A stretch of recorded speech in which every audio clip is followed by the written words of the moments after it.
A man named Sam lived in a village called Aure. He was a bank manager. There lived a thief named Harry in that village who was so terrifying that people got scared by hearing his name. Since Sam was a bank manager, Harry kept an eye on him. I will have to keep an eye on Sam. In the month end, when money will be deposited in the bank, then I will rob the bank. After a few days, Harry robs the bank. Sam did not know about this. The next day, when Sam goes to the bank, then he comes to know that the bank had been robbed. He doesn't know what to do. He yells at the employees of the bank. Where were all of you? Where was the security? Now what will I tell my seniors? Sam calls and registers his complaint in the police station. After the complaint is registered, police arrive there after some time, but the thief could not be detected. Many days pass.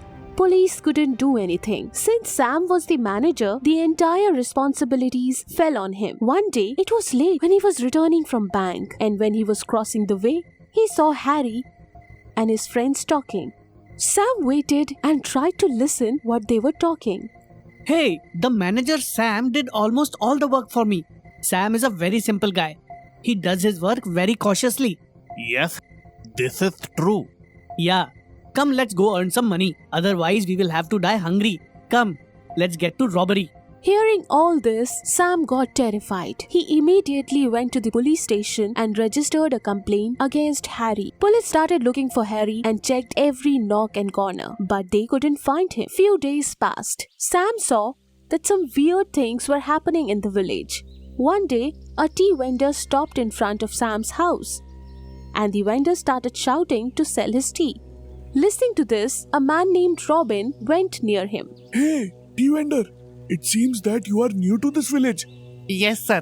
I run my business in many villages. But I thought that there is no tea shop in this village. So, I thought why not start my tea shop here? Yeah, that's good.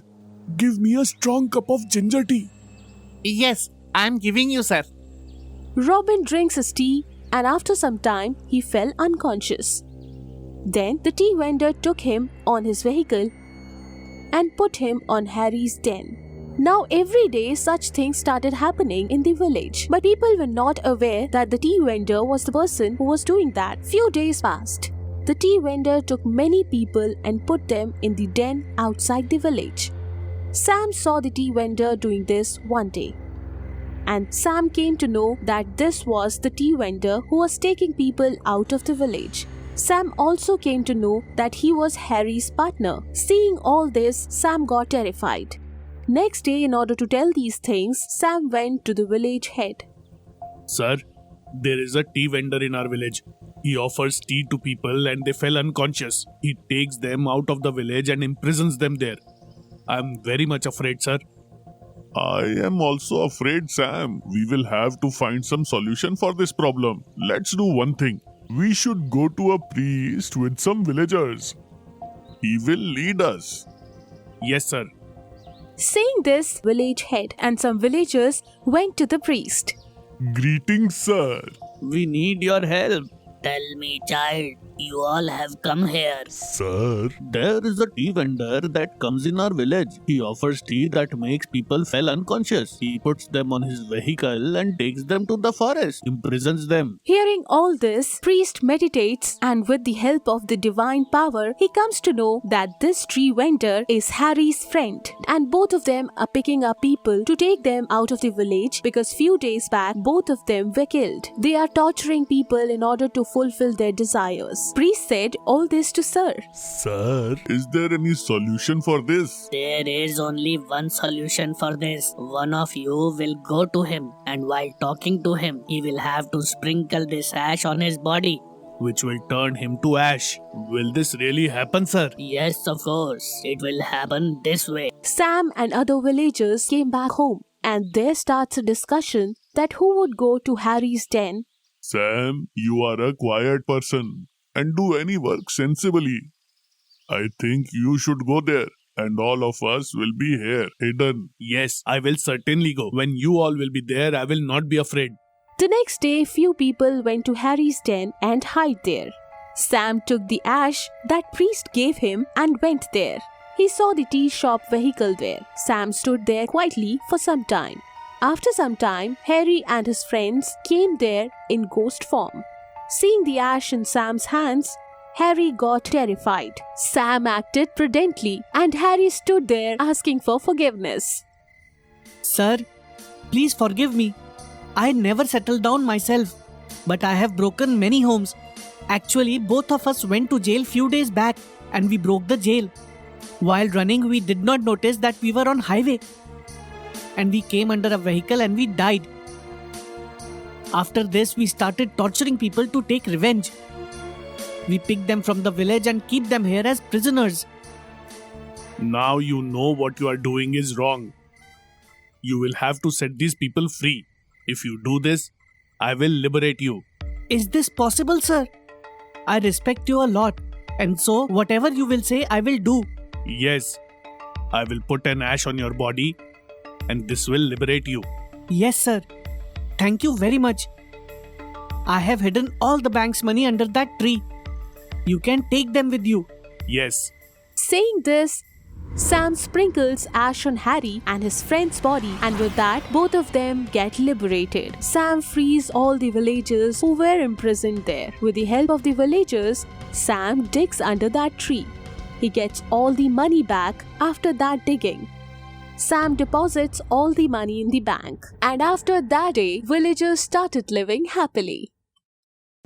A long time ago, there was a small village called Rockland. In that village, Jonathan lived along with his family. He was very good-hearted and a kind man. He would always help people who are in need. He believed that one must help others in any way they could, no matter what the situation is. After all, we are sent to this world, and God always helps those people who tries to make everyone else happy. He taught this to both of his sons too. But his sons were lazy. All they would do is eat and sleep in their beds. Jonathan owned 7 to 8 cows and he also had some buffaloes. He would take them to nearby forest. In the evening, he milked them and took the milk to the nearby villagers on his bicycle and sell it. Days after days passed like this. One day, he said to his wife, Ruby, please come here. I want to tell you something. "What happened? Are you planning to go out?" No, dear. Actually, I am a bit worried about our sons. They don't work, nor do they talk with us properly. They just eat and sleep. I don't know when are they going to take the responsibilities seriously. Nowadays, I can't work as I used to do when I was young. You are right. I was thinking about the same. I think we should divide the work. In the evening, you tell them what each of them has to do and be a little strict. All right. There is no other option after all. Jonathan and Ruby went into the house. Rick and Paul also came in and said, Mother, what is for lunch? I'm very hungry. Mother, I am also hungry. Rick and Paul, come here and sit. I want to discuss something important with you. Your mother will fill your plates meanwhile. My sons, both of you are grown up now, so you have to take your responsibilities. From today onwards, you will take care of everything. I am unable to work anymore. Tomorrow onwards, you will take the cattle to the forest and in the evening you will milk them and sell it. But father, we have never taken the cattle to the forest. We don't know if we can do it. It's not a big deal. You have to set them free and follow them to the forest. You just have to make sure that they don't wander off in someone's fields. That's it. Next day, Jonathan woke Rick and Paul early in the morning and made them do all the work. Rick and Paul was very lazy to do this, but somehow they managed to finish it. Then they went to a river bank to take a break. Paul, why father is doing this? We are too young to work like this. This is the age where we should eat, sleep and enjoy the life. You are right, brother. But what can we do about it? Yes, we have no other option after all. Then they left for their home. After some days, they got used to the work. It became their routine. They even started enjoying the work. They also helped poor people. When Jonathan and Ruby saw this, they were very happy. One day, Rick and Paul took the cattle to the jungle. But suddenly, it started raining heavily. Both of them took shelter below a huge tree. Just then, Rick noticed that there is a door in the tree. Rick was shocked. He said to Paul, Hey, Paul, see this. Doesn't it look like a door? How come there be a door in such a huge tree? Yes, brother, it does look like a door. Let's try to open it. Rick and Paul tried to push the door, but it didn't open. They pushed it with all the force and finally succeeded in opening the door. Rick, we have managed to open it. But don't ask me to go through it. What if there is a ghost or a monster in it? He will eat us alive. Shut up, you coward. We have opened it after so much efforts.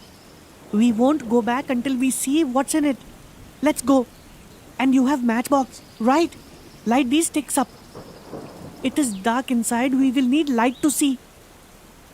Paul was a bit scared. He looked at his brother and then he lit the sticks up and handed over one stick to Rick.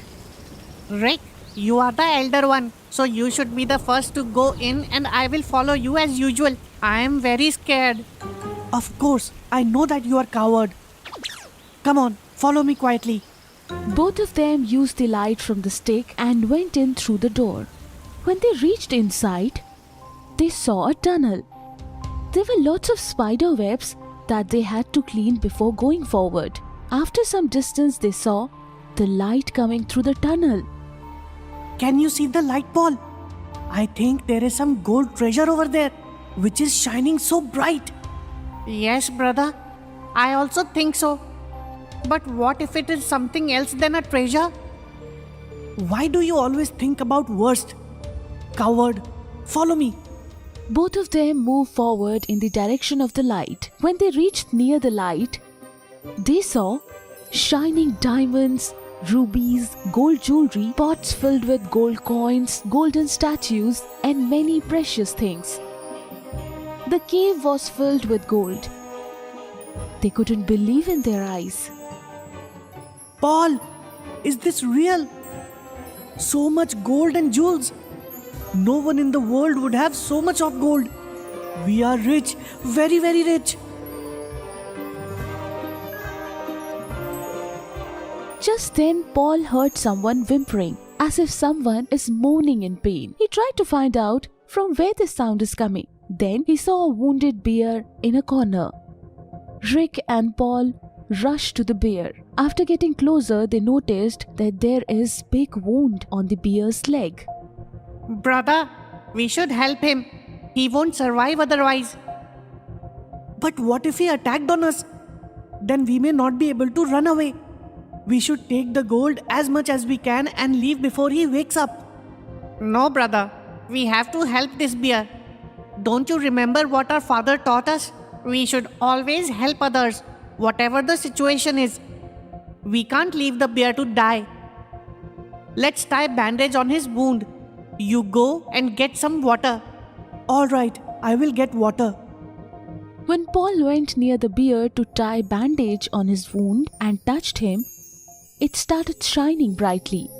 Both the brothers were scared now, but they saw that in the place of bear now stands a god of treasure.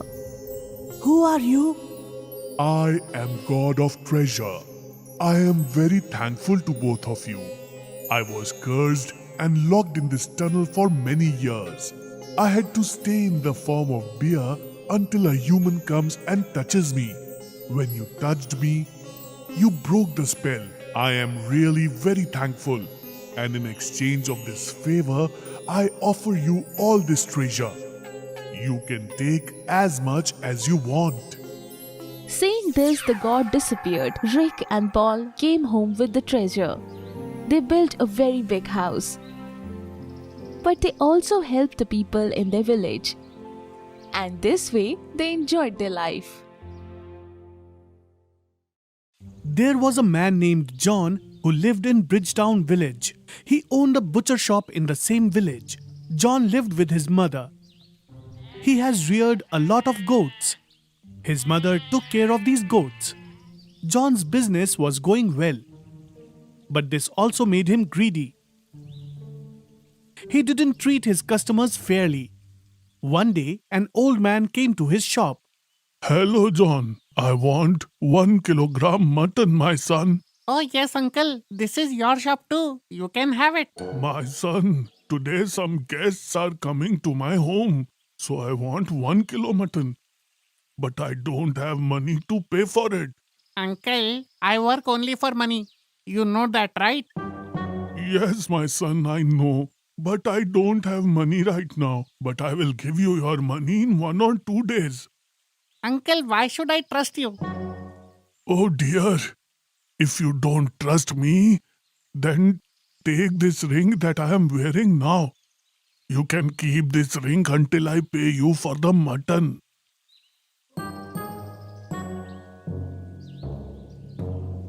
Okay, uncle. Here is the mutton you ordered. I will keep your ring with me until you pay me back. Okay, dear. Then the old man left. Every day, John will cheat on his customers by giving them less mutton.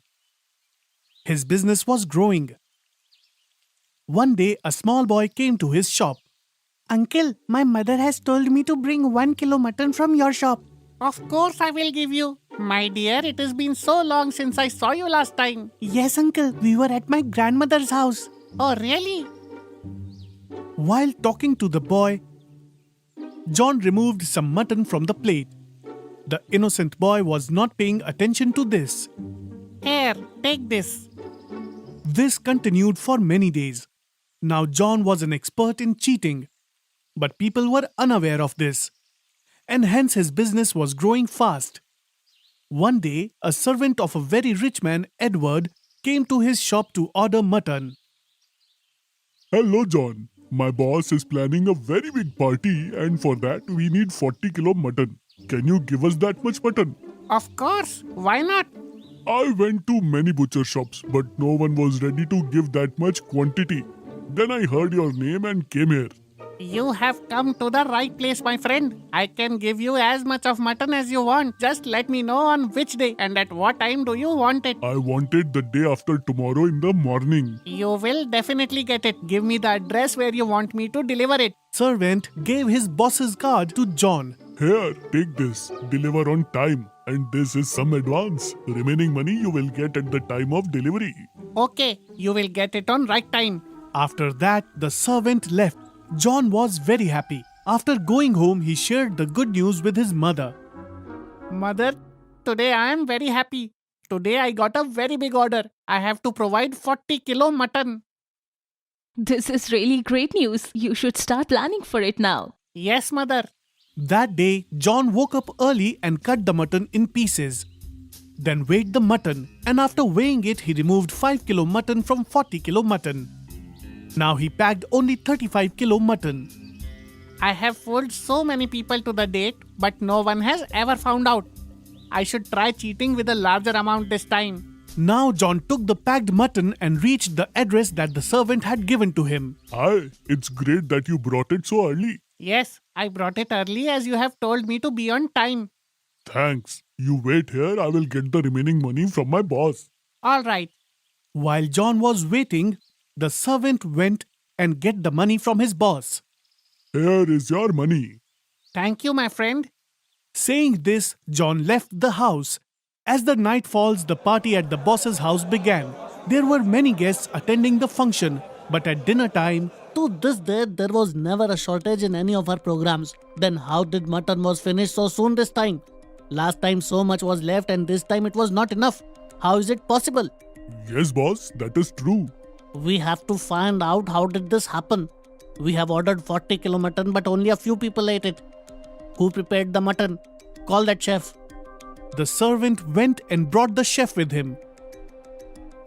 Sir, you called me. Why did the mutton finish so soon? It has never happened. Then what happened this time? Sir, all those times the mutton was of right amount, but this time it was less. So the curry was also less in quantity. Sundar, how much mutton did you order? Sir, I have ordered 40 kilo as usual. Then why it was less? Call that butcher here. He must have given us less mutton. Something is wrong. The servant went and brought John with him. Sir, you want to speak with me? We ordered mutton from you, but the chef is telling me that it was less in amount. We have ordered 40 kilo. Now tell me the truth. How much did you deliver? If you lie, you will regret it. Hearing this, John didn't speak a word and stand ashamed. He knew that his plan had failed. If he lies further, he will be in trouble. I am sorry, sir. Please forgive me. I won't do it again. People think 100 times before making such a mistake. But you are greedy to do it. I will surely punish you. Edward called the police and had him arrested. From this story, we learn that we should not cheat anyone because of greed, because it always ends in a bad way. In the small town of Ashwood, there was a vendor, James, who used to sell hot dogs. James and his wife Stacy used to sell hot dogs in the town, but they didn't have many customers. The customers usually didn't return for more. James always wondered why his customers don't come back. I don't understand what is wrong with these people, why they are not eating as they used to do. Sale has been down nowadays. I don't know, but the sales have fallen very low. I don't like the hot dogs that you make. Then why will customers like it? If it is so, then why don't you prepare the hot dogs? Only then you will understand how difficult it is. Okay, I get it. There is a woman in our village. The food she prepares is very tasty. If she will make hot dogs for us, then I'm sure we'll get more customers. Tomorrow I will go to my village and ask her to come with me. Our business will improve and we will earn more. James went to his village where Sarah lived. He went to her house. Oh, Mr. James, please come. How come you're here? Yes, there is. That's why I have come here. What is it? Please tell me. Sarah, I know that you make delicious hot dogs and I have a small business of hot dog. I need someone who make hot dogs. Will you work for me? I will pay you a good amount of money. That is a wonderful idea. I will work for you. It will help my family financially. Great, then we will leave for the town in the evening. Sarah came to town with James. James told her to prepare 100 hot dogs every morning. The next morning, Sarah prepared hot dogs as James has ordered. Like every other day, James and Stacy started selling the hot dogs. That day, they sold all of the hot dogs. They earned a good profit. James gave half of the profit to Sarah. Sarah, we earned a lot of money today. Please take half of the profit. It's yours. Thank you, brother. Tomorrow, I'll need 200 hot dogs because now we have more customers. I will keep 200 hot dogs ready in the morning. You just buy me all the necessary ingredients. The next morning, Sarah made 200 hot dogs. That day, James sold all the 200 hot dogs. James ordered Sarah to prepare 300 hot dogs. Now it's a daily routine. Sarah would make lots of hot dogs and give it to James. And James earned a lot of money by selling tasty hot dogs to his customers. But Stacy becomes jealous after seeing this. One day she told James, Dear, why do you give half of the profit to Sarah? We buy all the ingredients, we stand in the shop all day to sell hot dogs, and she gets half of the profit for making hot dogs in the comfort of her house. This is not right. Yes, my dear, but I don't have any other option. I'm earning lot of profit from the hot dogs Sarah made. And you share the profit in half. Think carefully. You are right, but I cannot fire her from this job. We will lose the business. Don't give her a profit or salary. Pay her on daily basis. Understand? Okay, this is a better option. We will pay her daily. The next morning, James ordered Sarah to make 300 hot dogs and told her, Sarah, the price of all the things has gone up and I'm facing loss in the business. Now I can give you only 100 rupees per day. But brother, you promised that you will give me half of the profit. Did you forget? I anyhow earned 100 rupees in the village. I came here to earn more. And don't forget, your customers are buying hot dogs because they are tasty. Sarah, you are being greedy. It is not a good thing. I am greedy? Or is it you are greedy? I have never compromised with my work. So I will take full payment as decided. Get out of my house. I don't agree. You deserve to live in a small village. You can never do better than this. Poor Sarah and her children left his house. After walking for few hours, they took a break. Her elder son, Matt, said, Mom, please don't worry. We'll find a solution to this problem. Why don't we start our own business? We have saved some money. We can use it to start our own business. I think you're right. We will start our own business. The next day, Sarah and her son started their hot dog business, and they started in the heart of the town, next to the James business. That day, Sarah made just 50 hot dogs, but her business was new and hence she didn't have many customers on the first day. She became very sad. Son, do you think we made a mistake by starting the business? Mom, today was the first day of this business. How we will know if people liked our hot dogs or not? We will try it again tomorrow. The next day, Sarah and Matt made 50 hot dogs again and started selling them. After some time, a man comes to buy a hot dog. How much for a hot dog? Only 10 rupees. The man liked the taste of the hot dog that he ate. He ordered to pack 10 more hot dogs for his family. As time passed, Sarah now had more customers. People loved her hot dogs, and James started losing his customers one by one. Even everyone was talking about Sarah's delicious hot dog. One day, a very wealthy businessman in the town came to her shop. Please give me a hot dog. Sarah gave him a hot dog and got back to her work. The businessman liked her hot dog very much. Sister, my son is getting married the day after tomorrow. Will you make tasty hot dogs for all guests? I'll pay you for all of the hot dogs. I will make it, and I will try to give them the best hot dog they have ever eaten. Please take this as an advance. Businessman left after giving Sarah some money in advance. When James saw this, he became very jealous, but he knew that he cannot say a word to her. I think we should start some other business. We are not earning much profit from this hot dogs business. You are right. Let's start some other business. In this way, James and Stacy had to stop their business. Their greed and lies became the reason that they had suffered a loss. But Sarah's hot dog business was doing great. The moral of the story is that we should always fulfill our promises and never betray anyone's trust. Mary the maid had started working as a cook in Harold's home few days ago. Harold's pregnant wife Rachel used to treat her very nicely. She used to give tea and breakfast to her and sometimes even lunch. Mary, first drink your tea. It's a cold weather. Sure, madam, I will drink it. And this is my old sweater. I have only worn it twice. If you want, you can take it. Harold used to go to his office very early in the morning. After that, Mary used to come to their home to cook food. Mary made delicious food. Rachel was also happy with her work. Slowly, Mary won Rachel's trust completely. Mary, I'm going to the temple. Take care of the house. Yes, madam. You don't worry. Rachel started going to the temple every day for 1 hour and Mary used to be alone in the home. Harold had received 4 bags of basmati rice from the village. Mary got greedy. There are just 2 people in this home and so much rice. If I take 2 bowls of rice from this bag, no one will even notice. Mary took 2 bowls of rice from the bag and kept it in her purse. She closed the rice bag as before. Amazing! Today I will make fried rice at home. Mary's greed and daring was increasing day by day. She would take rice, sugar, and sometimes tea leaves and vegetables. Every day something or the other from Harold's home used to reach Mary's home. Mary had stuck gold. Oh wow! You have found a golden goose. But take care, or else you will be caught. Yes, don't worry. Madam trusts me completely. That's good. I don't need to work anymore. Things from the home were slowly disappearing, but Rachel didn't notice. She still trusted Mary. Then one day, Rachel's mother-in-law comes to visit.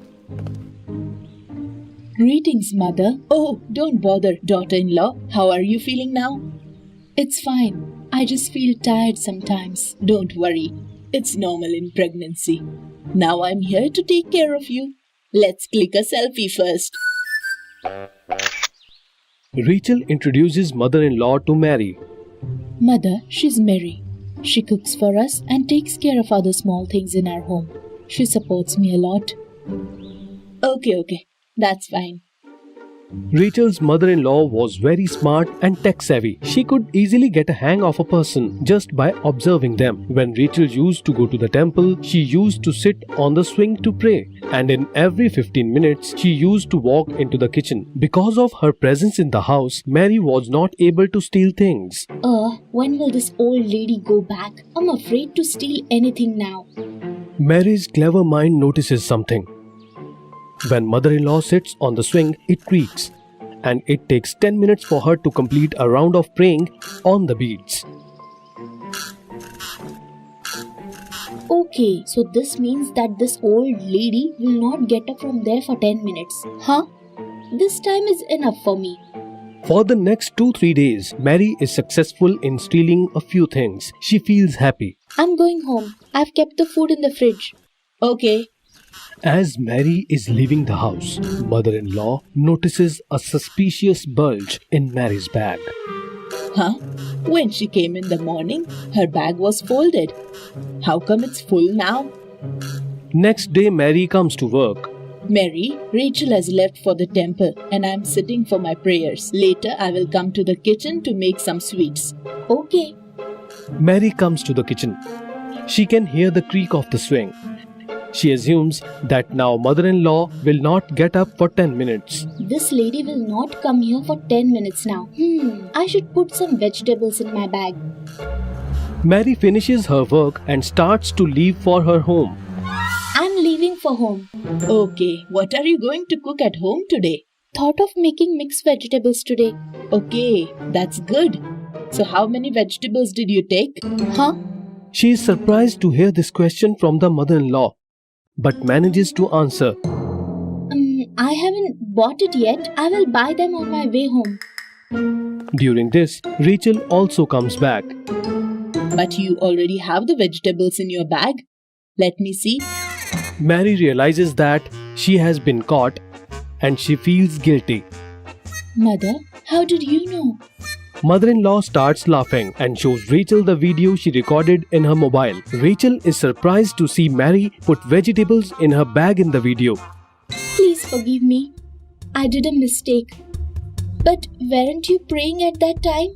I could hear the sound of the swing. That's why I could gather the courage to steal.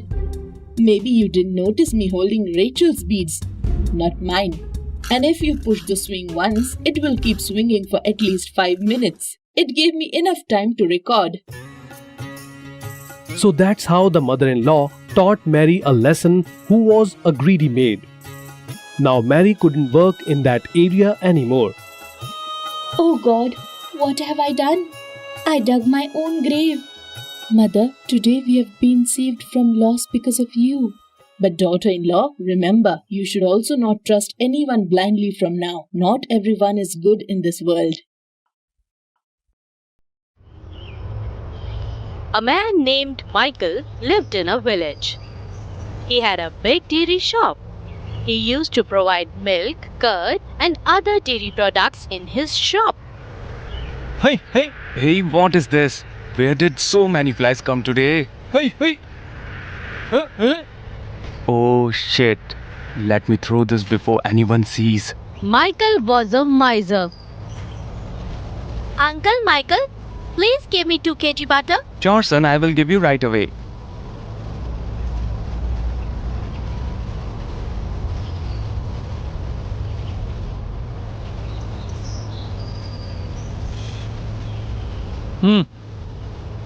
Hey, what is this? Uncle Michael, there is a fly in it.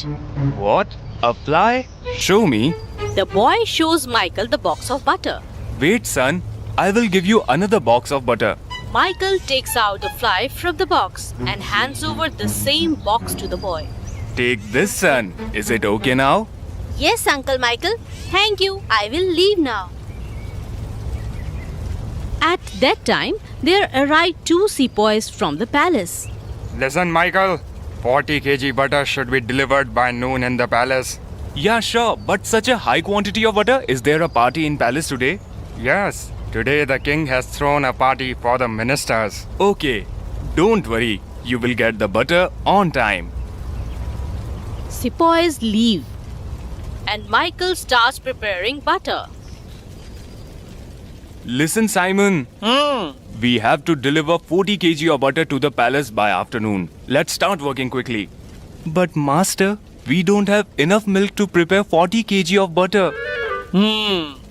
Do one thing. Add half quantity water to the milk we have. That will do the work. But master, that will not be right. If the king finds this out, then he will punish us. You do your work quietly or get lost. Oh, okay, master. Simon adds water to the milk, but even then, the quantity is not enough. Simon goes to his master to inform him. Master, I added water to the milk, but even then, preparing 40 kg of butter is not possible. What shall we do now? Okay. You go out there and look after the shop. I will take care of this. Okay, master.